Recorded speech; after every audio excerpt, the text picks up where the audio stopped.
भूर्भुवः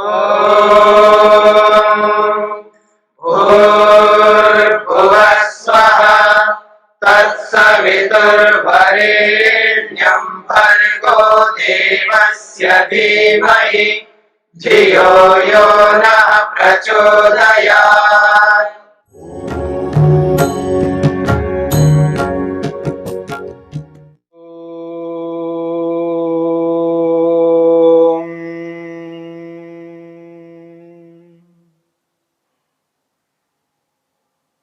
साधन पाद के 20वें सूत्र को लेकर के हम विचार कर रहे हैं।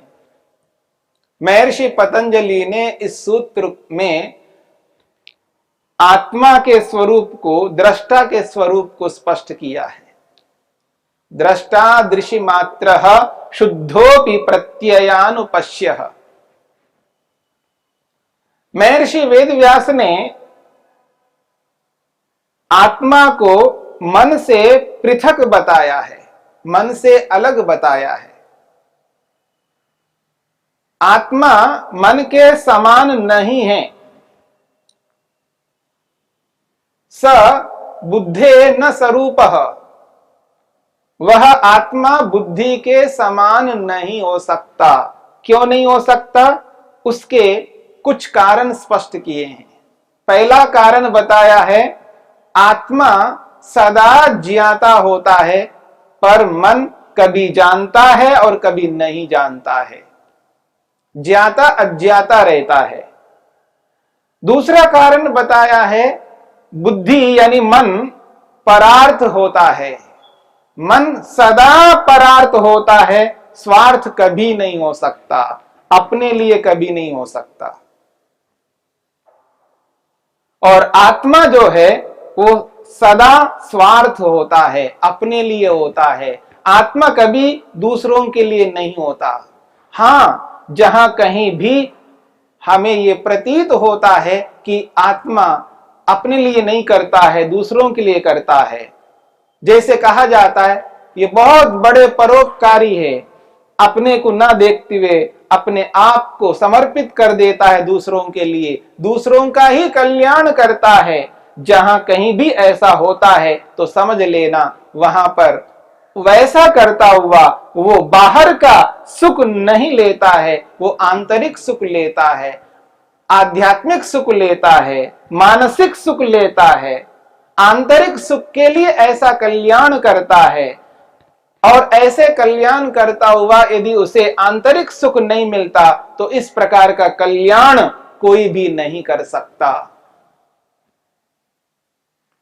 और अगली बात कही है, आत्मा को मन से पृथक बताने के लिए, ये जो मन है ये त्रिगुणा, ये 3 गुणों से बना हुआ है, सत्व रज तम से बना हुआ है।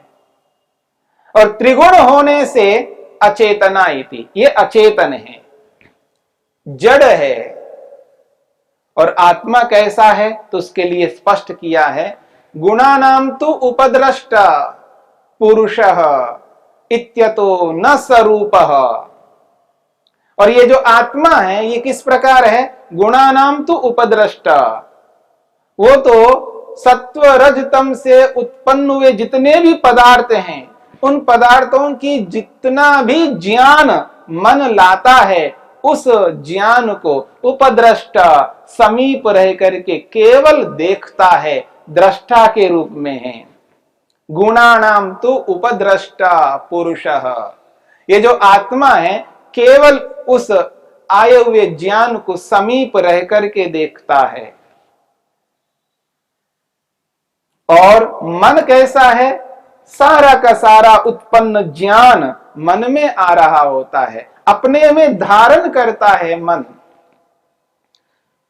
में ही सारा का सारा ज्ञान आकर के ठहरता है, आत्मा में जाता नहीं है। आत्मा तो केवल उपद्रष्टा, वो समीप, मन के समीप रह करके उस आए हुए ज्ञान को दूर से ही देखता है, वो दृष्टा है। ये अंतर है मन और आत्मा के बीच में।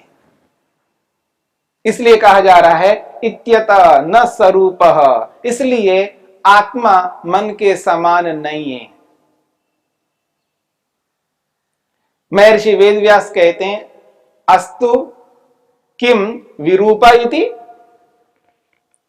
अस्तु तर्हि किम विरूपा इति।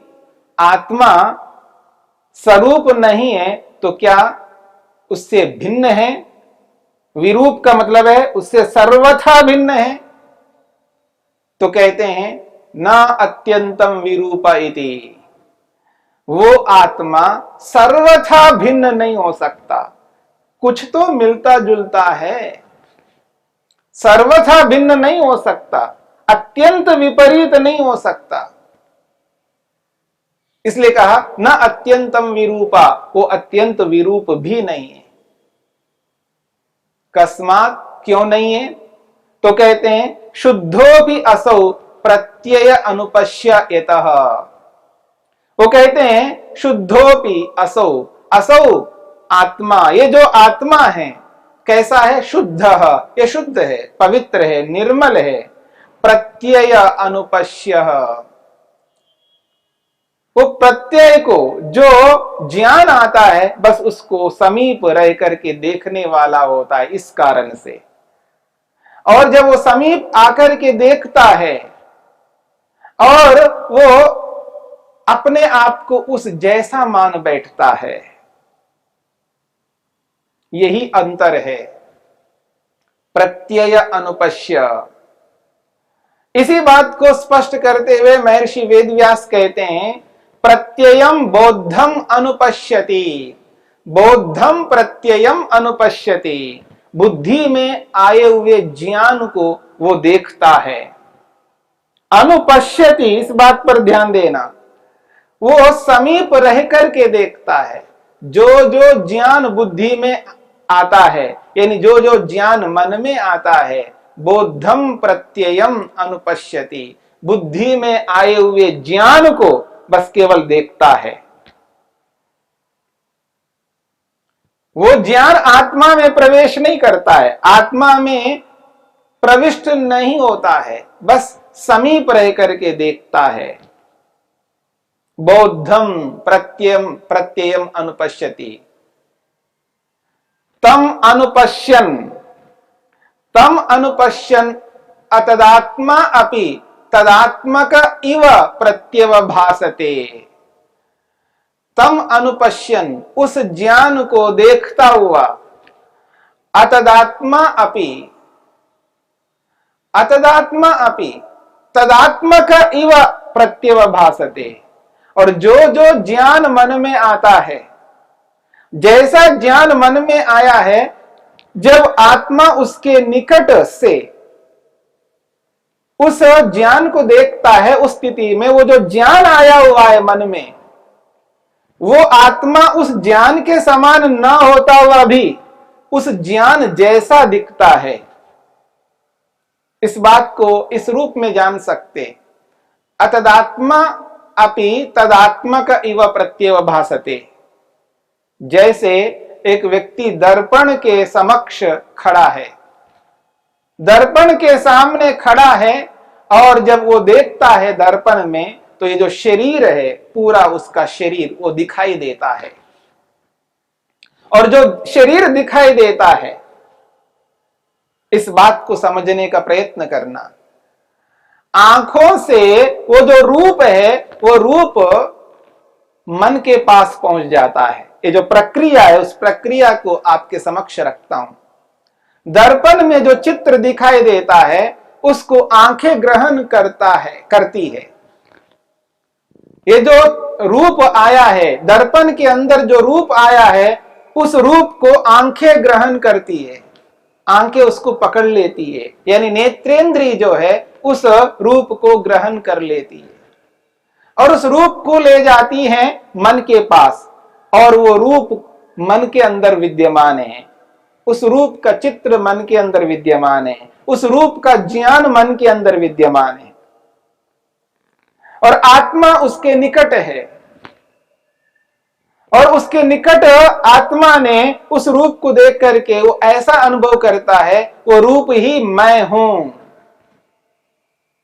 वो रूप ही मैं हूं, ऐसा अनुभव करता है। अतदात्मा अपि तदात्मक इव प्रत्यवभासते। समझ में नहीं आता। रूप को ही मैं कैसा अनुभव करता है, ये शब्द तो समझ में नहीं आते हैं, लेकिन व्यवहार में तो यही तो करते हैं। दर्पण के सामने खड़े होकर के मैं ऐसा हूं, यही तो कहते हैं। मैं गोरा हूं, मैं काला हूं, मैं सांवला हूं, मैं नाटा हूं, मैं लंबा हूं, मैं मोटा हूं, मैं पतला हूं। ये मैं क्या है? शरीर तो है। इस शरीर को ही तो मैं समझता हूं, पर मैं अलग हूं, शरीर अलग है। पर आत्मा यही अनुभव करता है, मैं ऐसा हूं, मैं ऐसा हूं। वो तो जो रूप को बोले तो आपको पकड़ में नहीं आया। जो आया हुआ मन में रूप है, उस रूप को ही मैं अनुभव करता है, यह समझ में नहीं आता। लेकिन यह तो समझ में आ रहा है कि शरीर को मैं समझ रहा है। शरीर मैं नहीं है, यानी शरीर आत्मा नहीं है, पर उस शरीर को आत्मा समझ रहा है। बस इसी प्रकार चाहे वो रूप हो, रस हो, गंध हो, शब्द हो, स्पर्श हो, संसार का कोई भी वस्तु, कोई भी संसार की वस्तु हो, कोई भी संसार का पदार्थ हो, किसी भी प्रकार की वस्तु, किसी भी प्रकार का पदार्थ, कोई भी तत्व जिसको इंद्रियों के माध्यम से हम ग्रहण करते हैं और वो मन में आता है, उस मन में आए हुए को आत्मा केवल दृष्टा बन करके देखता है। प्रत्यय अनुपश्य, प्रत्यय ये जो ज्ञान है, बुद्धि में आया हुआ ये जो बोध है, उसको बस केवल पास से देखता है। तम अनुपश्यन, उस ज्ञान को निकटता से देखता हुआ, तदात्मा अतदात्मा अपि, वो उस रूप में ना होकर के भी तदात्मक इव प्रत्यय भासते, उसी जैसा अपने आप को अनुभव करता है। ये उसके समान अपने आप को अविद्या के कारण से, मूर्खता के कारण से इस प्रकार अनुभव करता है। तथा चोक्तम, ऐसा ही किसी ऋषि ने कहा है। अपरिणामिनी ही भोक्तृशक्ति ही, अपरिणामिनी ही भोक्तृशक्ति, ये जो भोक्ता है, भोग करने वाला आत्मा है, पुरुष है, ये कैसा है? अपरिणामिनी, ये परिणामी नहीं है। जिस प्रकार मन में परिवर्तन होता है, जिस प्रकार बाह्य पदार्थों में परिवर्तन होते हैं, कोई सांसारिक वस्तु ऐसी नहीं है जिसमें परिवर्तन नहीं होता हो, निरंतर परिवर्तन होता है। पर आत्मा कैसा है? ये भोक्ता, ये भोग करने वाला जीव कैसा है? अपरिणामिनी, ये परिणामी नहीं है, अपरिणामी है, इसमें किसी भी प्रकार का कोई परिणाम नहीं होता। अप्रतिसंक्रमा, एक और बात कही है, कैसा ये आत्मा? अप्रतिसंक्रमा, अर्थात ये किसी के साथ जुड़ करके घुलता मिलता नहीं है। जैसे दूध के अंदर चीनी डाल करके चम्मच से घुमा दो तो घुल मिल जाता है, चीनी घुल मिल जाती है उसके अंदर। दूध में चीनी डाल करके घोलने से उसके साथ वो घुल मिल जाती है, पर आत्मा किसी भी वस्तु के साथ जुड़ करके वो घुल मिल नहीं सकता। अप्रतिसंक्रमा, वो अप्रतिसंक्रमा है, न घुल मिलने वाला है। एक और बात, अपरिणामिनी अर्थे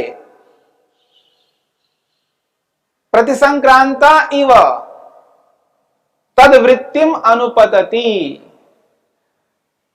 अपरिणामिनी, आत्मा तो अपरिणामिनी है, पर परिणामिनी अर्थे जो परिवर्तनशील पदार्थ है, जो परिणाम को प्राप्त होने वाला पदार्थ है, जैसे कि मन, ये परिणामी है, उसके साथ जुड़ करके परिणामिनी अर्थे प्रतिसंक्रांता इवा, उसके साथ मानो घुल मिल जाता है, उसके साथ जुड़ करके ऐसा लगता है उसके साथ घुल मिल गया हो, मानो घुल मिल गया हो।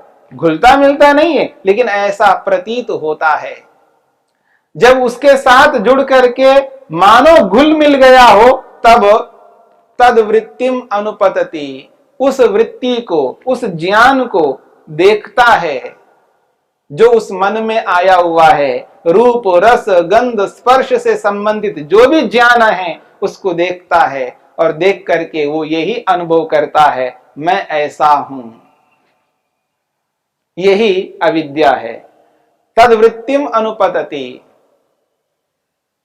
तस्याश्च प्राप्त चैतन्य उपग्रह रूपायाः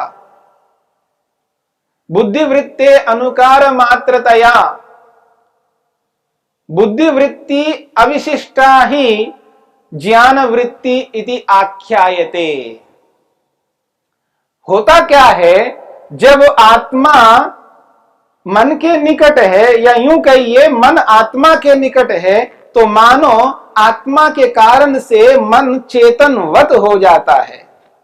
जैसे मन के निकटता के कारण से आत्मा उस जैसा बन जा रहा है, उसी प्रकार मन भी आत्मा के निकटता के कारण से वो जड़ होता हुआ भी चेतन जैसा बन जाता है।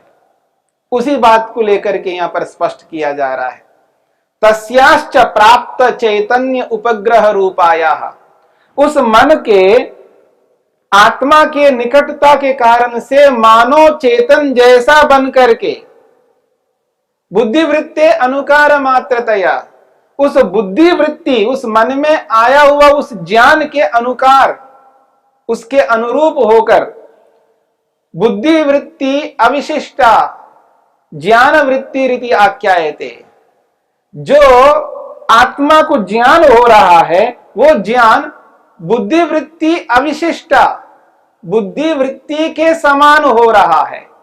यानी जैसा ज्ञान मन में आया है और उस ज्ञान को आत्मा देखता हुआ अपने आप को उस जैसा मान बैठता है।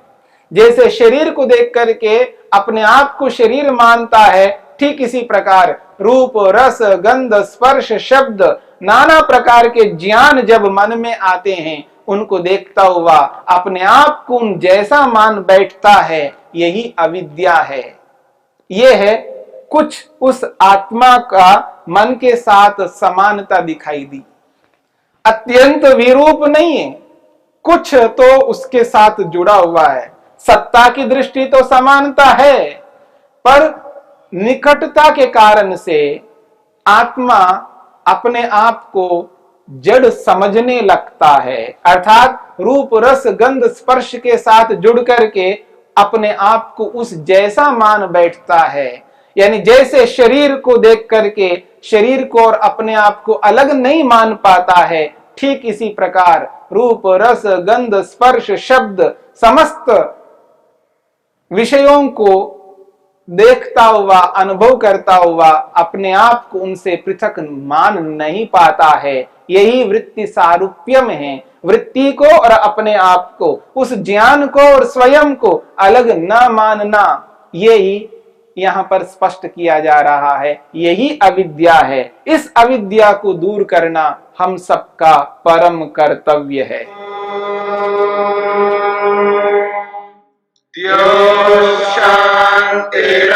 शांतिरंतरिक्षं शांति पृथिवी शांतिरापः शांतिरोषधयः शांतिः वनस्पतयः शांतिर्विश्वे देवाः शांतिर्ब्रह्म शांति सर्वं शांति शांतिरेव शांति क्षमा शांतिरेधि। ओम